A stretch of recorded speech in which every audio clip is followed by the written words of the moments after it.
Welcome to the video on Tantra.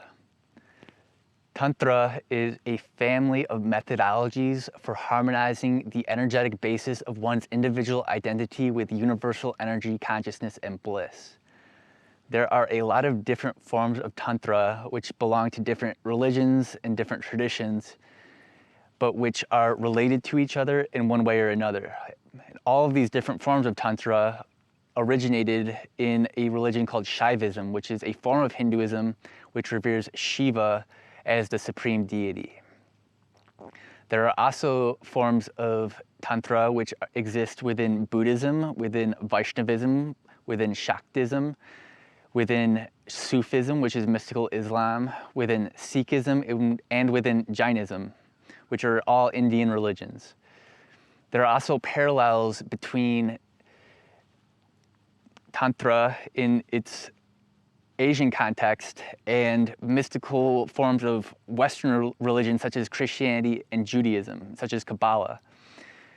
Because in all of these different mystical traditions, there are these practices which are transforming one's sense of self and helping to align oneself with a universal principle, using different tools, different methods. Different traditions use sometimes very different methods and have different philosophies and beliefs, but they're all basically trying to do kind of the same thing. They conceptualize liberation in different ways, but ultimately they're all aimed at this harmonization of oneself, the microcosm, with a universal principle, the macrocosm. In this particular program, I am talking primarily about Shakti Shiva Tantra because that is one form of Tantra which I am most closely aligned with, even though I also have a lot of teachers in the Tibetan Buddhist tradition and a few different traditions. What we're going to be focusing on is related to the Hindu deities Shakti and Shiva, who are the feminine and masculine principles of universal divinity. Shakti, the feminine principle, also literally means energy or power. So this Shakti is a goddess in Hinduism, but the word Shakti also refers to life force, the energetic power that enlivens people, as well as to all things in the universe, really, because even matter is energy on an atomic level. It's just vibratory powers in space that are, electrons and protons and neutrons vibrating, and when these vibrations condense, they appear solid, but they're actually always changing. Shiva, the masculine principle, is universal consciousness. So it's this stable awareness that underlies all of reality.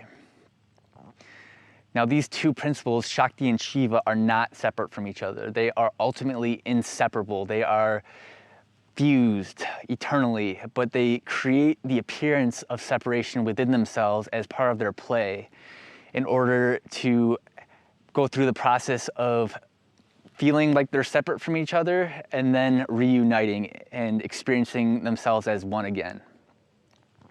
Another way that these masculine and feminine principles are conceptualized are as light and as reflective awareness, where Shiva, the masculine principle, is light, this pure, all-encompassing light of consciousness, and Shakti is reflective awareness, this innate intelligence that makes us aware of ourselves and of our surroundings. So there are these abstract universal principles that are encompassed by these terms Shakti and Shiva, and there are also mythological deities named Shakti and Shiva who are anthropomorphized. That means they're given a human form and human qualities, and there are stories that are told about them in order to metaphorically illustrate different aspects of reality. One of those myths is about Sati and Shiva. So Sati is one name of a goddess, and Shiva, again, is the masculine principle, universal consciousness. But in this story, Shiva is not this abstract, all-encompassing light. He's a yogi. He is an ascetic practitioner of meditative discipline, basically. And he is this terrifying being who lives in the cremation grounds and goes around naked and covers himself with human ashes and is accompanied by ghosts and spirits and is just generally this very frightening, terrifying person. Sati is an embodiment of Shakti, of divine power. So in this story, there is a king named Daksha who is without children, and his wife is not becoming pregnant. So Daksha has his wife meditate on Adi Parashakti, the supreme primordial power, the formless abstract energy that gives rise to all things. And after great focus and prayer on behalf of Prasuti, Daksha's wife, the queen, eventually Adi Parashakti, the primordial power, enters into her womb, and she 9 months later gives birth to Sati, this incarnation of the goddess. Sati is a beautiful, intelligent, alluring girl, and as she grows up, she begins to be courted by all these different princes. And they're offering her all kinds of expensive gifts and giving her all these praises and saying sweet things to her, but she's just not at all interested in them because they are very mundane and she's a very spiritual being. And as she is growing up and becoming a woman, at some point Sati begins to hear about this figure Shiva, this terrifying ascetic who lives out in the mountains in a cremation ground and just wild and covered in ashes, terrifying. And Sati is very drawn to this figure that she's heard about, and she begins to pray to Shiva and to meditate on Shiva and to worship Shiva every day. And eventually her desire begins to draw Shiva to her. And Shiva is deep in meditation in the mountains. He's in samadhi. But the passionate longing of Sati begins to draw Shiva out of his samadhi and back into his physical form. And in time, with success in her spiritual practice, Sati is successful at drawing Shiva to her, and they are married, and they are very happy together. Unfortunately, however, King Daksha, Sati's father, does not like Shiva at all. He is unruly and an outcast and not to be trusted, and he hangs out with spirits and all these unsavory beings. So King Daksha tries to forbid Sati from marrying Shiva, but she ignores him and follows her own will. As a form of revenge, Daksha decides to hold a yajna, which is a big fire sacrifice, which was a fairly common thing for kings to do in ancient India, where there are these big ceremonies where priests consecrate a fire and then make offerings into the fire to the gods. And Daksha holds a huge yajna, a huge fire ceremony, and invites all the different deities, all these priests and holy men, but he does not invite Shiva or Sati because he's angry at them. When Sati gets word that this yajna is going on, she is confused as to why her father is not inviting her or her husband to this ceremony, and she wants to go and see what is going on. But Shiva doesn't want to go. Shiva is unconcerned with impressing anybody or going to any big fancy events or whatever. And he tries to convince Sati to stay home, but Sati is adamant and wants to go to the sacrifice and confront her father and see why she was not invited. So when Sati arrives, despite Shiva's advice to the contrary, at the yajna, she confronts Daksha while all these priests are consecrating this gigantic ceremonial fire. And Daksha is not happy to see her and basically tells her, I did not invite you or your husband because you are unsavory, you are unclean, and you are not welcome here. Sati began to become furious, and as an embodied goddess, when her wrath began to be unleashed, there were storm clouds that began to gather over the sacrifice. There was lightning, and the earth began to shake, and she proclaimed her love for Shiva and denounced her father Daksha, and she was so upset that she decided to jump into the sacrificial fire and burn herself alive. Shiva, who was still out in the mountains, intuitively sensed what had happened to his wife and was very upset and decided to go to the ceremony and see what was happening. And when he arrived, he saw that indeed Sati was being burned alive and was dead. And he was furious. And he pulled out two of his dreadlocks and threw them on the ground, and they became these fierce warriors, Virabhadra and Bhadrakali. And these fierce warriors began to slay all the different people at the fire ceremony. And for his part, Shiva picked up Sati's corpse and then began to do the Tandava dance, which is the dance of destruction. And the entire universe started to break apart and was in the process of undergoing this cataclysmic process of destruction. Now, the gods were terrified by this and did not want the universe to be destroyed. So Vishnu, the preserver, took his discus and began to throw his discus at Sati's body, which she was carrying. And when the discus struck Sati's body, a body part would fall and hit the earth. And this power pit was formed. And he kept on doing this 10 different times. He threw his discus and knocked all these different parts of Sati's body off of Shiva and caused them to fall down to the earth and form these different pits of power, Shakti Pitas. And when the 10th and final part of Sati's body fell to the ground, then Shiva's rage abated and he became calm, and he forgave all of the people who he had slain and brought them back to life. And he even resurrected Daksha, the king, and placed he placed a goat's head on Daksha, which he had severed Daksha's head, and he replaced it with a goat's head and brought him back to life. Now, all of these different body parts of Sati became what are called Shakti Pitas, which are these power spots in India.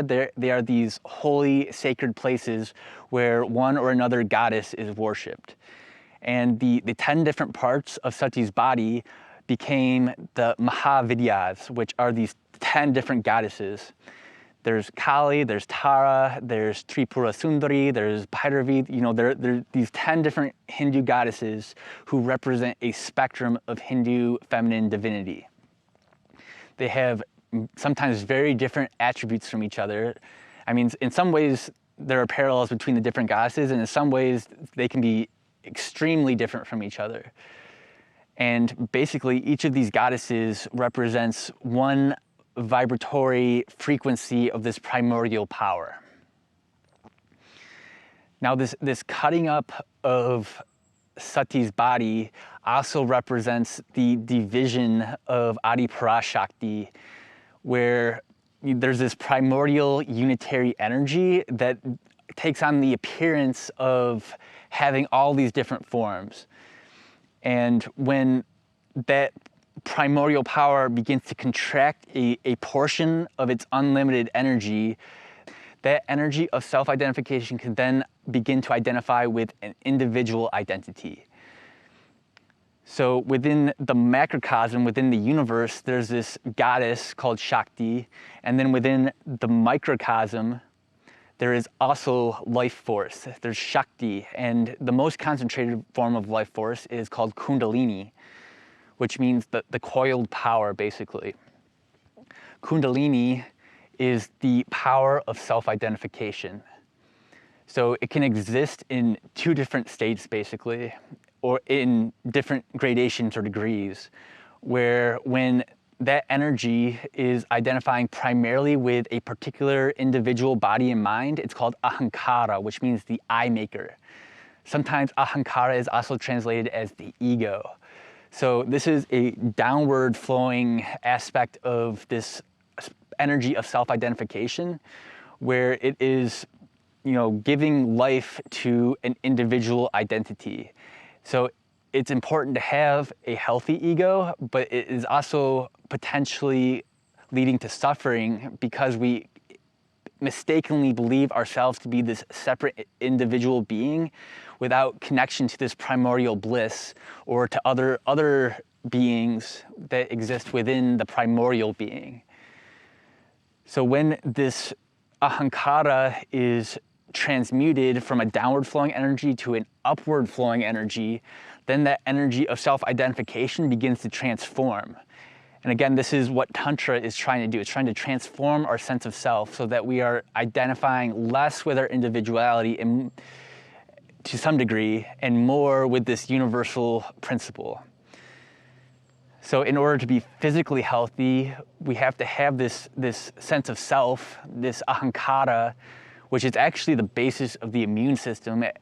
As we may have talked about in the section on Ayurveda, it is, this energy that distinguishes between me and not me, so that when outside forces like bacteria enter into the body, it can identify those bacteria as not me and then cause the immune system to defend the body from the invaders. But so, like I said, ahankara supports physical health, but Kundalini, this transformed aspect of ahankara, this upward ascending energy, is necessary for spiritual health. It's necessary for this sense of connection to the macrocosm, to other beings, and to this primordial consciousness and bliss and energy. We talked in a previous chapter about the subtle body and how there is a solar energy channel on the right side of the body, a lunar energy channel on the left side of the body, and a central channel that runs parallel to the spine from the perineum between the genitals and the anus to the crown of the head and beyond. Within the subtle body, within this central channel, there are points where there are a lot of nadis, there are a lot of energy channels that intersect with the central channel. They're plexuses of energy channels intersecting with the sushumna, the central channel. And these plexuses are called chakras. This word chakra means wheel, literally.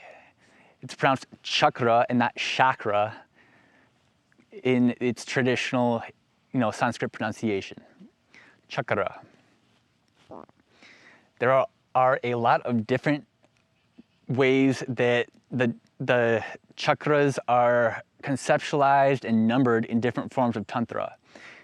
In modern yoga studios and modern forms of Tantra, most frequently people are taught a 7-chakra system. And really that 7-chakra system is just one of several different systems, and the way that it is presented in a lot of modern yoga studios is different from the original tradition in ways that is sometimes misleading or can be confusing to people. And it can be effective to use the modern system, but the traditional system, in my experience, is much more powerful. Like I said, there are different chakra systems. So in Tibetan Tantra, there are a few different chakra systems, such as a 5-chakra system.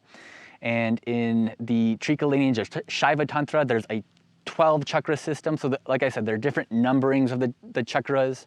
And then depending on which system you use, the way that the different energy centers are understood or conceptualized may be different from one tradition to another. But generally speaking, they are associated with the 5 elements, where different elements, earth, water, fire, wind, and space are mapped onto the central channel. And again, they can be in different orders. So the order of the elements in the Tibetan 5-chakra system is different than the order of the elements in the, well-known 7-chakra system. And that doesn't mean that one chakra system is correct and another chakra system is incorrect. It's more a matter of there being this energy body, and then different people over time have had different experiences of the energy body. And there are different practices that work with the energy body and map the elements onto the energy body in a particular order, in a particular way, in order to transform one's identity, one's sense of self, and to harmonize the elements within oneself with the elements external to oneself.